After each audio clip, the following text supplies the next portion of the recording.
출애굽기 20장 8절부터 11절까지 교독해서 한 절씩 읽겠습니다. 8절부터 11절입니다. 안식일을 기억하여 거룩하게 지키라. 요새 동안은 빈손에 모든 일을 할 것이다. 일곱째 날은 내 하나님 여호와의 안식일인즉 너나 내 아들이나 내 딸이나 내 남종이나 내 여종이나 내 가축이나 내 문 안에 머무는 객이라도 아무 일도 하지 말라. 이는 엿새 동안에 나 여호와가 하늘과 땅과 바다와 물 가운데 모든 것을 만들고 일곱째 날에 쉬었습니다. 그러므로 나 여호와가 안식일을 복되게 하여 그날을 거룩하게 하였느니라. 할렐루야. 아멘. 오늘도 하나님께서 우리 가운데 가까이 찾아와 주실 줄 믿습니다. 아멘. 한 주간도 평안하셨습니까? 네. 한 주간도 승리하셨습니까? 네. 우리 가까이 계신 분들께 인사하겠습니다. 한 주도 고생 많으셨습니다. 인사하겠습니다. 고생 많으셨습니다. 애쓰셨습니다. 오늘 이 밤에 같이 또 은혜 자리에 나아갈 수 있음이 은혜인 줄 믿습니다. 여러분, 게리 체프만 박사가 쓴 5가지 사랑의 언어라는 책이 있습니다. 얼마 전 우리 8월에도 제가 우리 제자훈련생 우리 권사님들께 집사님께도 소개해드렸는데요. 초판이 나온 지 20년도 지난 책입니다. 그런데도 지금까지도 많은 사람들에게 사랑을 받고 있는 그런 책인데요. 이 책의 저자는 사람들마다 사용하는 이 사랑의 언어가 다르다라고 이야기합니다. 이 사랑의 언어가 다르다는 것은 사람마다 사랑을 표현하는 방법이 다르고, 그래서 그 사랑의 언어가 내가 어떻게 표현하는가가 다 각자가 다르다. 그런가 하면 또 사랑을 느끼는 그 표현도 다르다라고 이야기합니다. 내가 표현하는 것도 다르고, 또 상대방이 무언가 행동을 하고 어떤 모습을 보여줄 때 그것을 사랑으로 느끼는 그 내 반응도 다르다라고 이 저자는 이야기하는데요. 그래서 이 사랑의 언어를 고려하지 않고 그저 내 언어로만 이게 사랑이야, 나는 이게 사랑이라고 생각하니까 네가 받아들여라고 그렇게 표현한다면 나는 사랑을 열심히 표현했음에도 불구하고 상대방은 전혀 사랑을 받지 못했다라고 느낄 수 있다는 것이죠. 그 반대도 마찬가지입니다. 분명 상대방은 사랑한다고 나에게 표현하고 있는 것 같은데, 그런데 나는 그 사랑이 전혀 느껴지지 않는, 공감되지 않는 그런 일들이 있을 수 있다고 이 저자는 이야기하는데요. 그래서 이 책에서 이 사랑을 표현할 때 상대방의 언어에 맞게 표현하는 것이 중요하다라고 말을 합니다. 그러기 위해서 혹시 내게 익숙하지 않은 사랑의 언어라고 할지라도 그 언어를 사랑으로, 상대방의 언어로 표현하는 연습을 해야 한다. 이런 이야기도 이 책에서 하고 있는데요. 이 저자는 세상에 정말 다양한 형태의 사랑의 언어가 존재하지만 그 여러 가지 언어들을 5가지로 정리해서 우리에게 제시합니다. 첫 번째는 함께하는 시간, 그리고 인정하는 말, 그리고 선물, 봉사, 스킨십, 이렇게 5가지의 사랑의 언어가 있다라고 이야기하는데, 저 같으면 저는 첫 번째 사랑의 언어가 스킨십이에요. 피부를 맞대는 거, 부딪히는 걸 사랑의 언어라고 저는 생각합니다. 그리고 인정하는 말을 저는 사랑의 언어라고 생각합니다. 어렸을 때 칭찬을 많이 못 들어서 그런가 봐요. 그래서 저는 스킨십과 인정하는 말이 저에게 있어서는 첫 번째, 두 번째 사랑의 언어인데, 그에 비해서 봉사나 선물 같은 것들은 저에게 있어서는 별로 이렇게 사랑의 언어로 다가오지 않는 그런 표현일 수가, 저라는 사람이 그렇다는 거예요. 근데 저랑 같이 사는 어떤 사람은, 저희 집에 사는 어떤 사람은 봉사가 제일 1순위입니다. 첫 번째 언어가 봉사해 주는 거예요. 그러니까 뭐 분리수거를 해주거나 설거지를 해줄 때에 사랑을 받았다고 느끼는 거죠. 두 번째 언어가 잘 모르겠어서 뭐야? 라고 물어보니까 선물이래요. 선물이 사랑의 두 번째 언어라고 얘기하더라고요. 그러니까 저랑은 정반대이죠. 저는 이렇게 스킨십이고 저는 인정을 받는 말이어야 사랑을 받았다고 생각을 하는데, 상대방은 그게 아니라 봉사해 주는 거, 그렇죠? 그리고 선물을 받는 거, 이런 게 사랑이라고 생각하더라는 거죠. 그러니까 노력이 필요합니다. 내 입장에서 그냥 난 스킨십이니까 이렇게 한번 이렇게 쓱 안아주는 거, 앞으로 지나가면서 이렇게 껴안아주는, 이게 사랑이라고 저는 표현하는데, 상대방은 그게 아무것도 아닌 거예요. 봉사를 해야 사랑인 거예요. 저녁 설거지를 해줘야 사랑인 거예요. 또는 기념일에 잘 편지를 써서 이렇게 선물을 줘야, 그래야 사랑이라고 느낀다는 거죠. 노력이 필요하다는 이야기 아니겠습니까? 여러분, 왜 오늘 이 금요일 밤에 안 그래도 피곤한데 나 하나 내 사랑의 언어가 나도 참 궁금하고 나도 잘 이렇게 내가 파악이 안 되는데 근데 이 밤에 갑자기 뭐 사랑의 언어를 이야기하는가? 이 사랑의 언어가 하나님께도 적용될 수가 있기 때문입니다. 이 5가지 사랑의 언어, 함께하는 시간, 그리고 인정하는 말, 그리고 선물, 봉사, 또 스킨십, 이런 5가지 언어가 하나님께 있어서도 어쩌면 적용이 될 수 있는 부분이 아닌가 제가 생각하기 때문인데, 물론 스킨십은 조금 어렵겠죠. 하나님 영이시니까요. 피부를 맞대고 만나는 것은 조금 어렵겠지만, 그러나 나머지 4가지 생각해 보십시오. 인정하는 말, 하나님의 영광을 높여드리고 하나님 그분의 이름을 높여드리고 인정하는 말, 또 2번째 함께하는 시간, 선물이라고 할 수 있는데 하나님께 드리는 예물, 우리의 헌금, 우리의 마음이 담겨있는 큰 무언가, 뭐 이런 것들, 선물, 봉사, 하나님을 향하여서 하나님을 위하여서 섬기는 어떤 봉사, 이런 것도 사랑의 언어가 될 수 있겠죠? 이 네 가지 언어는 하나님께 있어서도 적용이 된다라는 것입니다. 사실 하나님은 모든 사랑의 근원이시잖아요. 하나님은 사랑이시라 예수님 가르쳐 주셨잖아요. 그러므로 하나님께서도 우리에게 기대하시는 사랑의 언어가 있겠죠.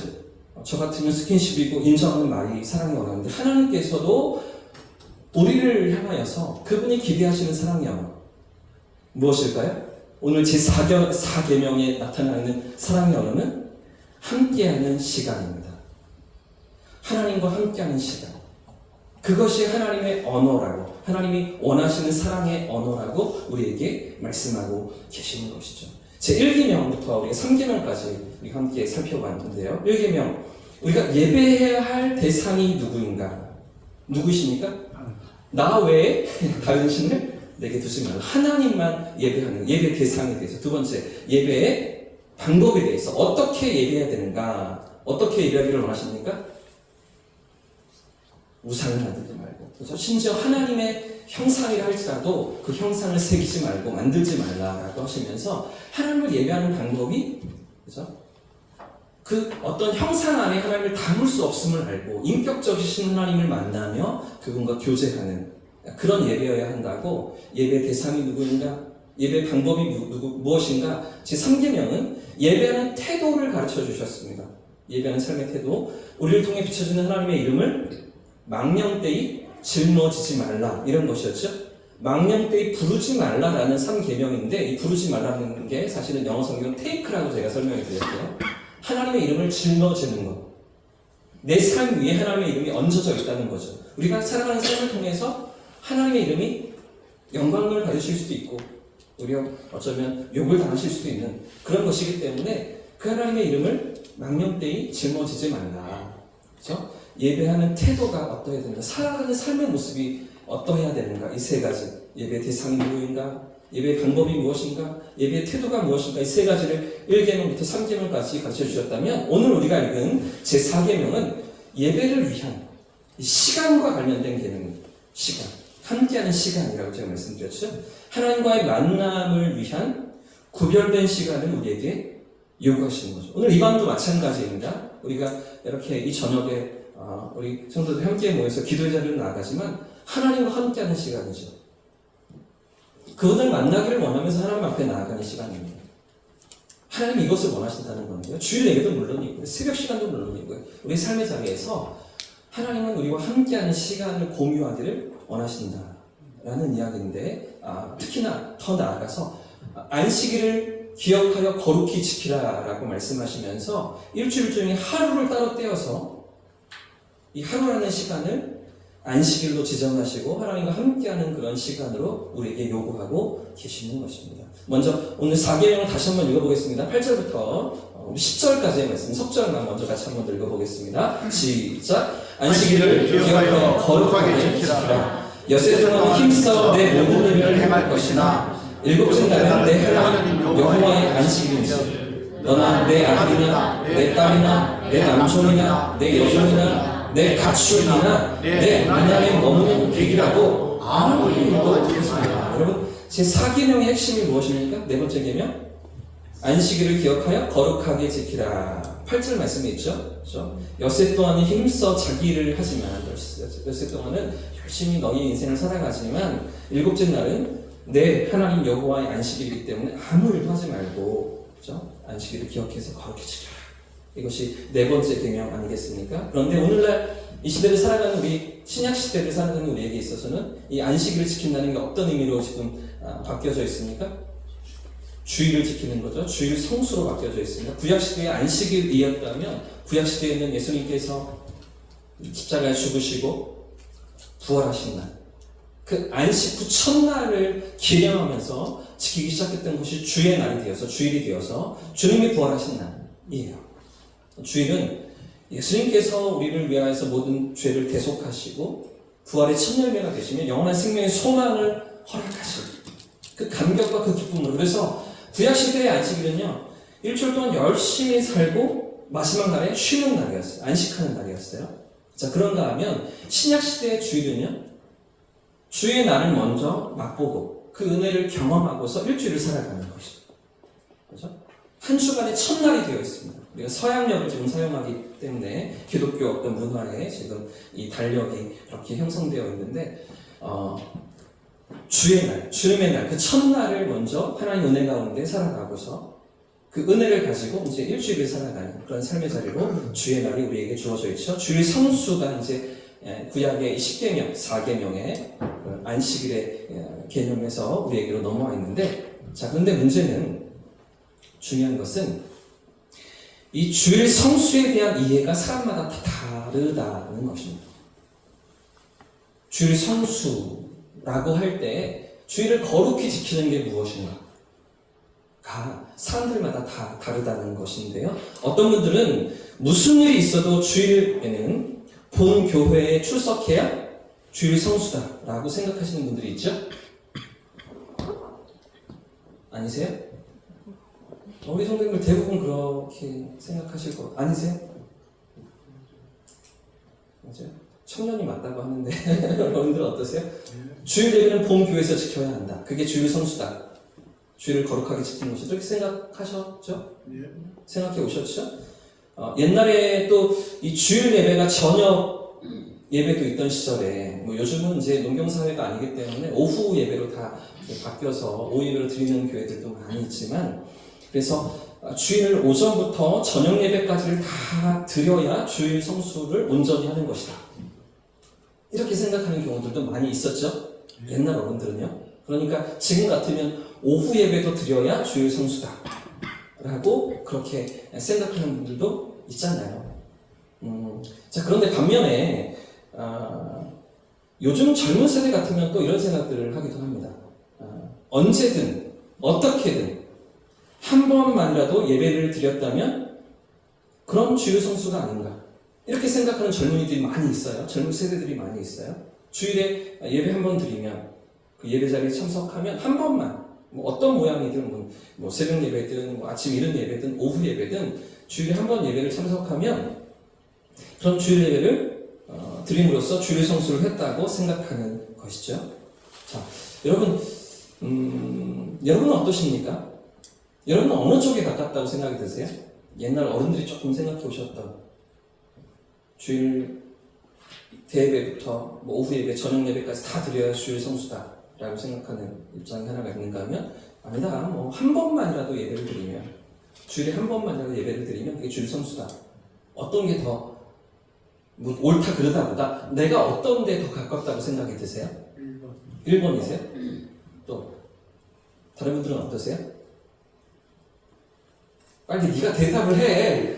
네가 진행을 해. 왜 자꾸 물어? 그죠? 답은 다 갖고 있으면서. 그죠? 제가 이렇게 2년 전에, 벌써 2년 전에 우리 교회 부임하고 우리 장로님들과 또 당회를 거쳐서 주일 오후 예배 시간을 양육 시간으로 지금 그렇게 진행하고 있잖아요. 훈련 시간으로 이렇게 진행할 때 여러분 마음에 혹시 불편한 마음은 없으셨습니까? 오후 예배를 드려야 되는데, 그런데 오후 예배를 안 드리고 뭐 성경 공부 모임을 한다고? 이래도 되는 거야? 다른 교회들은 그렇게 안 하는데 오후 예배 다 있는데 이게 조금은 좀 괜찮을까? 문제가 있지는 않는가 이런 생각들 하신 적은 없으십니까? 새로운 목사가 와서 이렇게 저렇게 열심히 한다고 하니까 어쩔 수 없이 따라가긴 하지만 이게 맞나? 하는 생각은 없으셨습니까? 2년 전에요. 오후 양육이 시작되고 오후 예배가 없어질 때 여러분 어떠세요? 여러분 우리가 먼저 이 문제 앞에서 생각해 봐야 될 것이 있습니다. 예배를 많이 드려야 한다고 생각하든지 아니면 한 번만 드려도 된다고 생각하든지 이 주일 성수에 대한 개념이 지금 무엇입니까? 주일 성수의 기준이 무엇이에요? 예배.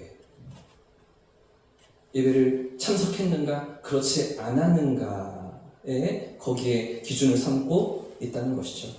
예배 참석하고 예배 자리에 앉아있는 그 행동, 그 행위가 주일 성수를 했다, 하지 못했다의 기준이 되고 있더라는 것입니다. 여러분 물론 예배가 중요합니다.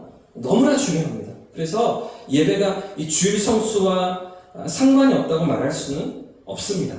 하지만 과연 주일 성수가 무엇일까요? 주일을 거룩히 지킨다는 것이 과연 무엇일까요? 여러분 그저 예배 자리에 있기만 하면 그게 주일 성수 맞습니까? 아침부터 저녁까지 예배 자리에 빠지지 않으면 그 자리에 다 참석해 앉아있으면 주일을 거룩하게 지킨 것 맞습니까? 이 부분을 생각해 봐야 하는 거죠. 주일을 거룩하게 지킨다, 주님의 날을 거룩히 드린다, 예배한다, 그게 어떤 의미냐는 거예요. 그 안에 담겨있는 그것에 담겨있는 우리의 마음이 무엇이어야 하는가 하는 것이죠. 옛날에 이런 아이가 있었다고 합니다. 엄마랑 초등학생 아이가 주일 예배를 드리러 갔는데 이 아이 입장에서 너무 주일 설교가 길다고 느껴지는 거죠. 언제 끝날지 막 너무나 짜증이 나는 겁니다. 엄마 옆에서 앉아서 예배를 버티는데 견디고는 있는데 너무나 지루하게 이 예배 시간이 느껴지는 거죠. 그래서 이 아이가 옆에 앉은 엄마에게 이렇게 얘기했습니다. 엄마에게 뭐라고 얘기했을까요? 엄마 빨리 요금 내고 가자. 요금이 뭐라고 생각하는 거예요? 헌금이라고 생각하는 거죠. 빨리 요금 내고 가자. 입장료나 내고 나가자. 이게 어린아이의 물론 우스갯소리겠지만 여러분 이렇게 예배를 견디는 것이 버티는 것이 주일 성수라고 생각하지는 않으십니까? 일주일 동안 세상에서 너무나 피곤하고 지치고 정말 쉬고 싶은데 잠이 몰려오는데 그런데 주일은 지켜야 하니까 억지로 끌려와 있는 그런 예배는 아니십니까? 여러분 주일 성수가 무엇일까요? 과연 안식일을 개혁하여 거룩히 지키는 것이 무엇을 의미합니까? 오늘 이 주일 성수에 대한 의미를 바르게 이해하기 위해서 이 4계명을 우리가 살펴보려고 합니다. 제 4계명을 우리가 제대로 이해하면 이 주일 성수의 개념도 그대로 하나님 말씀의 의미를 우리가 깨달을 수가 있는데요. 그러기 위해서는 먼저 안식이 무엇인가를 생각해 봐야 하고요. 안식, 그리고 구약의 안식일이 또 무엇인가, 어떤 의미였는가를 우리가 생각해 봐야 하는데 먼저 오늘은 이 안식에 대해서만 생각해도 시간이 좀 많이 갈 것 같아요. 이 안식에 대해서 같이 다뤄보도록 하겠습니다. 오늘 이 시간 우리 신앙의 기초를 다시 새롭게 하고 또 하나님 말씀의 은혜를 경험하는 저와 여러분 되시길 축복합니다. 먼저 안식이 무엇인가? 안식하다라는 히브리어는 사바트라는 단어입니다. 사바트. 이 안식하다는 멈추다라는 의미가 있어요. 멈추다, 그만두다 라는 의미를 가진 단어입니다. 창세기 2장에 이 단어가 처음으로 등장하는 2장 1절부터 3절까지의 말씀입니다. 보십시오. 제가 읽겠습니다. 천지와 만물이 다 이루어진다. 하나님께서 6일 동안 창조를 다 이제 완성하시고 다 이루어지니라. 하나님이 그가 하시던 일을 일곱째 날에 마치시니 그가 하시던 모든 일을 그치고 일곱째 날에 안식하시니라. 하나님이 그 일곱째 날을 복되게 하사 거룩하게 하셨으니 이는 하나님이 그 창조하시며 만드시던 모든 일을 마치시고 그날에 안식하셨습니다. 그러니까 하나님께서 세상을 창조하시던 일들을 다 마치시고 먼저 안식하셨죠? 하나님께서 그분이 먼저 안식을 하시면서 멈추시고 그만두시면서 그리고 나서 출애굽기 20장 말씀이 오늘 당신의 백성들에게도 더 나아가서 우리에게도 이 안식을 요구하시는데 하나님이 먼저 안식하신 일이었습니다. 자, 그래서 오늘 보면 11절 말씀에도 보시면 이렇게 기록하고 있는데요. 이는 엿새 동안에 나 여호와가 하늘과 땅 바다와 그 가운데 모든 것을 만들고 일곱째 날에 어떻게 해요? 하나님은 어떻게 하셨다고요? 쉬셨다고요. 하나님 멈추시고 그만두시고 쉬셨다고요. 안식하셨다고요. 그러므로 나 여호와가 안식일을 복되게 하여 그날을 거룩하게 하였다 라고 말씀하시면서 안식일을 기억하여 거룩히 지키라 요구하시는데요. 똑같은 내용이죠. 창세기 2장 말씀과 지금 출애굽기 20장 말씀이 같은 의미입니다. 여호와께서 하늘과 땅, 바다 모든 것을 만드시고 일곱째 날에 쉬셨기 때문에 그러므로 그날을 기억하여 거룩하게 지키라. 이 말씀인데요. 여러분 우리가 여기서 마치셨다는 단어를 생각해 봐야 합니다. 하나님께서 모든 일을 마치셨다. 다 마치셨다. 이루셨다. 라는 게 무슨 의미인가? 마치시고 그치시고 안식하셨다는 게 어떤 의미인가를 생각해 봐야 하는데 그 의미가 창세기 2장 1절 말씀이에요. 제가 읽어드린 1절 말씀이 있습니다. 같이 한번 읽어보겠습니다. 1절 시작. 천지와 만물이 다시 한번 읽겠습니다. 시작. 천지와 만물이 다 이루어지니라. 어떤 의미일까요? 마치셨다. 다 이루어졌다. 어떤 의미일까요? 완성하셨다는 의미예요. 완성하셨다. 이 세상의 창조를 하나님이 완성하신 거예요. 다 이루어집니다. 완성하신 거예요. 그러니까 하나님께서 창조를 완성하시고서 안식하셨고 이 완성하셨기 때문에 안식에 들어가신 것인데요.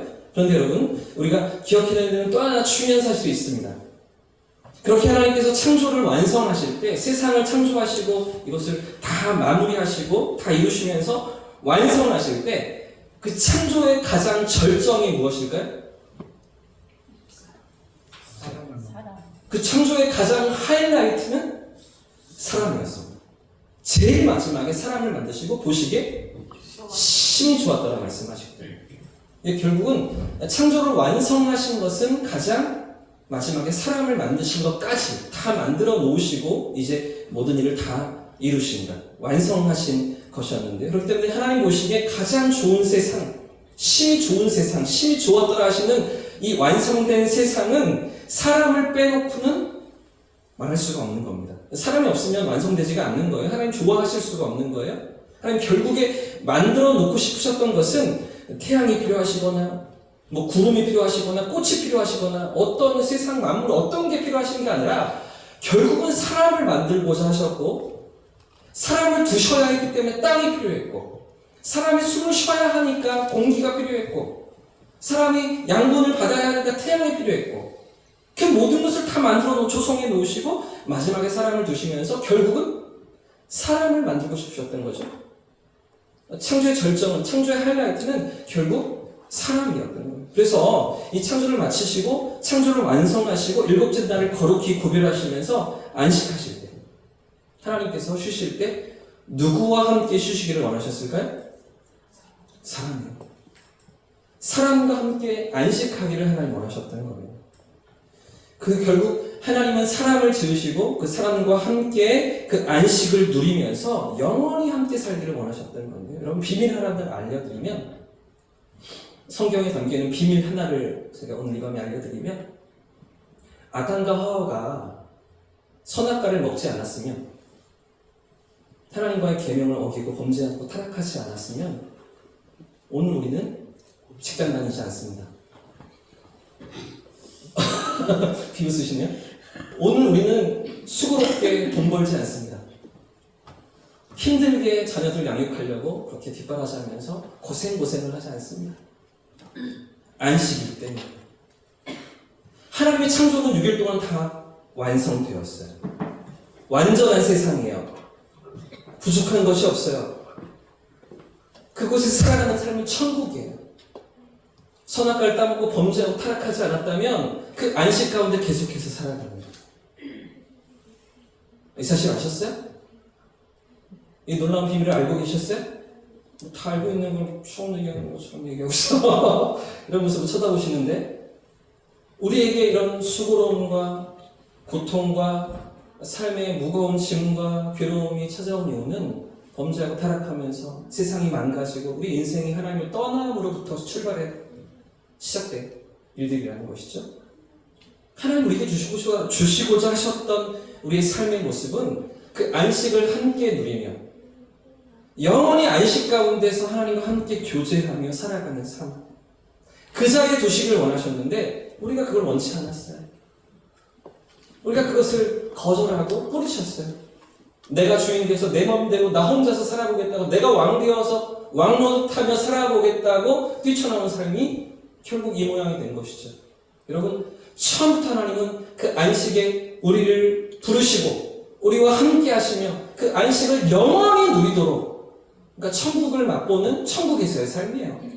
그 자리에 우리를 세우셨는데 여러분, 처음부터 안식은 하나님께서 계획하신 일이었어요.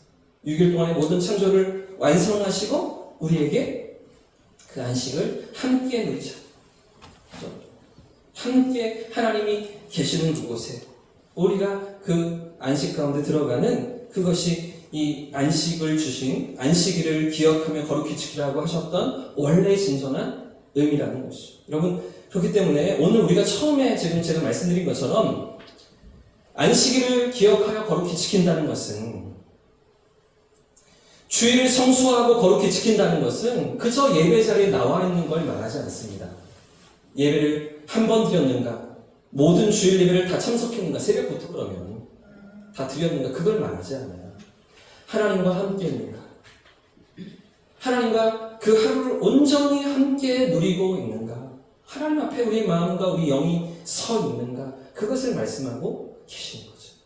예배 자리에 얼마나 많이 앉아 있었는가? 얼마나 버텨냈는가? 얼마나 견뎌냈는가? 이걸 요구하시지 않는다는 거예요. 아마 여러분들도 그러셨겠지만 제가 어렸을 적에 신앙생활을 배운 교회는 아주 보수적인 그런 분위기의 교회였습니다. 한 번은 제가 청년 임원 때였던 것 같은데 주일날 오후에 이제 그 청년부 예배를 드리고 회의를 해야 되는데 좀 출출하잖아요. 교회 앞에는 슈퍼에서 이제 간식을 사다가 이렇게 먹었어요. 몰래 어른들 몰래. 담임 목사님 딱 보셨네 그날따라. 불호령이 떨어졌어요. 청년부 재정 지원 다 끝난다, 예산 다 삭감한다 이러시면서 주일날 그 음식 사다 먹는 것으로 엄청 꼬질함을 듣고 혼나고 그랬던 기억들이 있었습니다. 여러분 그렇게 잘하셨죠? 옛날 신앙생활 할 때 엄격한 그런 신앙의 분위기에서 주일 성수를 한다면 돈을 쓰지 않는 거, 아파도 병원에 가지 않는 거, 약국에 약도 사 먹지 않는 거, 버티는 거, 견디는 거, 돈 쓰면 안 돼요. 돈 쓰면 일하는 거니까. 그죠? 그런 분위기. 저도 그렇게 자라왔거든요. 주일에 돈을 쓰면 주일을 범하는 거다 라고 배우면서 그렇게 엄격하게 주일을 지켜야 한다고 그런 분위기에서 제가 교회에서 자라왔는데, 저희 아버지는 그래서 주일에는 공부도 하지 마라 이렇게 말씀하셨어요. 하나님이 지혜를 주시면 그보다 몇 편 더 잘할 수 있다 뭐 이렇게 말씀하시면서, 얼마나 좋아요. 주일날 공부하지 말라니까 좋죠. 어린 시절의 마음이 공부 안 해도 된다 이런 생각도 아니었겠어요. 근데 제가 고민이 되기 시작했던 게 고등학생이 되고 이제 공부를 해야 되겠다 마음 먹기 시작하니까 대학을 가야 되겠는데, 중간고사 기간이 되었는데 내일 당장 시험이에요. 월요일부터. 근데 주일에 공부를 하지 말라고요? 다른 친구들은 다 공부하는데? 이렇게 고민이 되기 시작했어요. 주일날 공부 안 해도 된다. 공부 안 해도 하나님 다 지혜를 주신다. 다 생각나게 하셔. 이런 식으로 얘기를 하시는데, 근데 문제는 뭐냐 하면, 주일날 공부를 안 한다고 그 나머지 시간을 뭐 하고 노냐? 뭐 하고 지나냐? 주일날 9시에 이제 중고등부 예배를 드리고, 이제 2시에 또 오후 예배가 있어서, 중고등부 오후 예배가 있어서, 3시 반까지 오후 예배를 드리고 나면, 한 4시부터는 이제 자유시간인데, 내일 당장 시험인데 그 오후 시간 4시부터 저녁 시간을 어떻게 지났냐? 어떻게 보내느냐? 친구들하고 놀러 가거든요. 농구하러 가고, 당구를 고2 때 배워서 당구 치러 가고, 주일 안에는 TV 보고, 공부만 안 했다 뿐이지, 놀아요. 공부 안 하면 주일 성수입니까? TV 보는데 주일 성수예요? 친구들하고 놀러 다니는데 그게 주일 성수예요? 공부만 하지 않으면 주일을 거룩히 지키는 거예요? 여러분, 주일 성수가 과연 무엇인가? 주일을 거룩히 지킨다는 게 무엇인가? 안식일을 기념하여 거룩히 지키라 오늘 4계명에 말씀하시는데, 이 4번째 계명에 담겨있는 하나님의 뜻, 하나님의 마음은 무엇인가? 그저 일하지 않고 멈추는 것, 그냥 아무런 일도 하지 않고 쉬는 것, 그것만이 아니라는 거죠.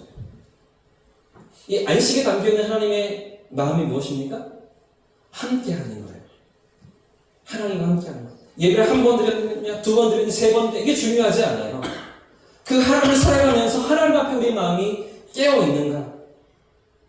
여러분, 어떤 분들은 근무 때문에 그죠? 주일 예배를 드리지 못하는 경우들도 있어요. 그죠? 주일 성수가 그렇게 내 맘대로 되지 않는 경우들도 있어요. 그러나 그 하루를 하나님 앞에서 하나님과 함께 살아가고 있는가? 여기에 하나님의 뜻이 있다라는 것이죠. 결국 하나님과 함께 영원히 사는 삶으로 우리를 부르시고 그곳으로 우리를 초청하시는데 하나님과 함께 살아가는 연습을 오늘 이 땅에서 하는 거예요. 물론 6일간도 그렇게 살아요. 일주일 동안도 그렇게 살아요. 그러나 특별히 주일은 안식일을 기념하여서 정하여서 하나님 앞에 나아가는 하나님과 더 깊은 교제 가운데 살아가는 그런 삶을 연습하고 훈련하는 시간으로 우리에게 요구하신다는 거죠. 사랑하는 여러분, 주일이 하나님을 만나는 하나님을 경험하는 그런 은혜로 가득하시기를 축복합니다. 그죠? 예배 자리를 버티고 견뎌내고 요금 내고 빨리 끝나기를 원하는 시계만 쳐다보면서 야 이제 10분 지났다 이제 20분 지났다 이런 예배가 아니라 그런 주일 성수가 아니라 정말 우리 안에서 하나님을 누리고 만나고 경험하는 그런 은혜와 감격이 있는 그런 주일이 되어져서 하나님과 함께 살아가고 그런 은혜가 또 우리 일상 가운데 이어지는 거죠. 하나님을 만난 기쁨과 감격과 그 찬양이 일주일의 삶 가운데 내 삶 속에서 누려지고 또 고백되어지고 맛보아지는 그런 삶의 자리로 나아가는 것, 그걸 믿음이라고 하는 것 아니겠습니까? 사랑하는 여러분, 우리의 주일이, 우리의 예배가 하나님 앞에 이런 믿음으로 나아가는 진정한 안식, 쉼이 되시기를 예수님의 이름으로 축복합니다. 아멘. 그래서 주일에 너무 많은 일을 하시면 안 돼요. 너무 일 뛰고 절 뛰고 바쁘시면 안 돼요. 우리가 함께 또 감당해야 될 사역이 있고 봉사가 있고 섬김이 있고 하지만 너무 거기에 정신이 팔려서 하나님을 놓치면 그렇죠? 주객이 전도되는 거예요. 정말 우리가 만나고 누려야 될 분은 하나님 그분이라는 것을 우리가 기억하면서 이 안식일을 기억하여 거룩히 지키는 것, 주일을 거룩히 지키는 것, 그런 우리의 삶으로 나아가시기를 예수님의 이름으로 축복합니다. 아멘.